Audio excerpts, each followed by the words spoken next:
clap it up like Jay Brock, cause I can score with a second on the clock. Come on, y'all. Clap it up, man. I need some more than that. Come on, man. We here. That's what I'm talking about. It's your boy, Jay Brock. It's Clap It Up LA, and we are here for the season finale, and we about to chop some game with Heir to Prophecy. Are y'all ready for this? Yeah. All right, then.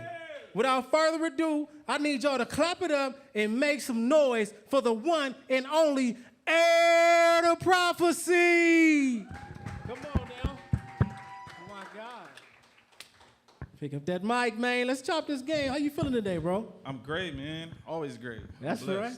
That's right. When you think about it, bro, we done came a long way. Bro, hell of a journey.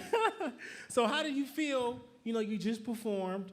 How often do you work on your stage presence and performing and everything? Man, honestly, that's like the same time I'm writing the song, because it got to feel good. Like, if I can't feel myself performing it, I really don't even want to make the song. So I would say like almost every other day, like I try to write consistently as possible. Like even when I'm jotting down ideas, like I think about how does it feel? Like, can I move to it? And then can I see other people moving to it? So I would probably say like every other day, maybe like, I'm really big on kind of rehearsing, like a little bit. Well, that's good because you can always perfect your craft. Like I'm gonna tell you right now, before I do these interviews, I'll be in my living room on the couch, having a conversation like I'm sitting with my guest, right? My wife walked up on me the other day while I was doing it, right? And I was like, oh, I'm so embarrassed because I was really in the mood. Like, yeah, so you did this last week, and tell me about that. Like, I'll really be doing it. But see, this is the thing. Practice makes perfect. Yeah. So we have to practice like that in order to get better at what we do. So coming up, you know what I'm saying, in the Crenshaw district, you know what I'm saying, tell me some of the things that you were interested in, and what did you think that you would be doing as an adult? Man, honestly, like, probably around the time we really was kicking it, I thought I was gonna be a skateboarder for real.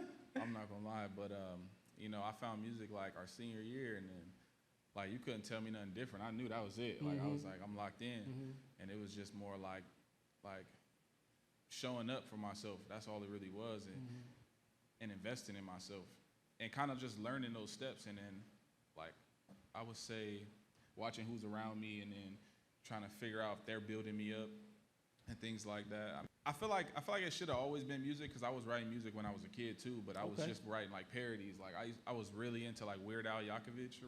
I think that's his name. Weird Al. I feel like I know that name. I feel like I know that name. Yeah, I was really into him back then, so I was writing like parody songs. So like once I recorded it, that was it. Yeah. Did that have anything to do with confidence? Yeah, I think anytime I do something, I always feel like I gotta perfect it. So I would say like just wanting to be confident in presenting the music, and then showing like my peers and friends like that. But then once I heard myself too, like I'm usually like my biggest fan first. So kind of like when I do something, like, and I believe in myself first, it's not really much people could tell me. I feel that, and that's really good too, knowing that you have that confidence and nothing nobody can tell you, because this confidence thing is up and down. You feel what I'm saying? So somebody easily giving you some negative feedback can tear you all the way down. So was that something that you had to get stronger with, or was it something that you just possessed naturally? I would say like it really come from my mom, like, because I grew up with just like the household of my mom, but like I would say, we like 3-4 years old, and we was living in a car.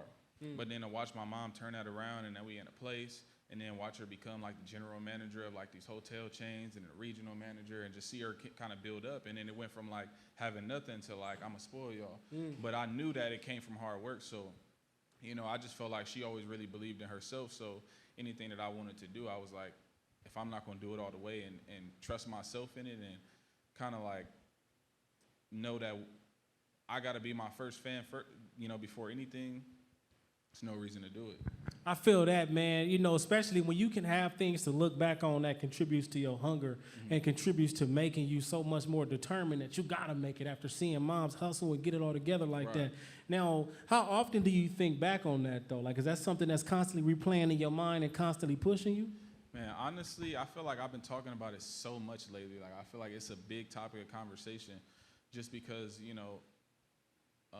I feel like I'm trying to like reach back to the core, like my story, and kind of give people like who I am, where I come from, and like and why I believe in myself so much, just because I know like I'm doing exactly what like I was here to do.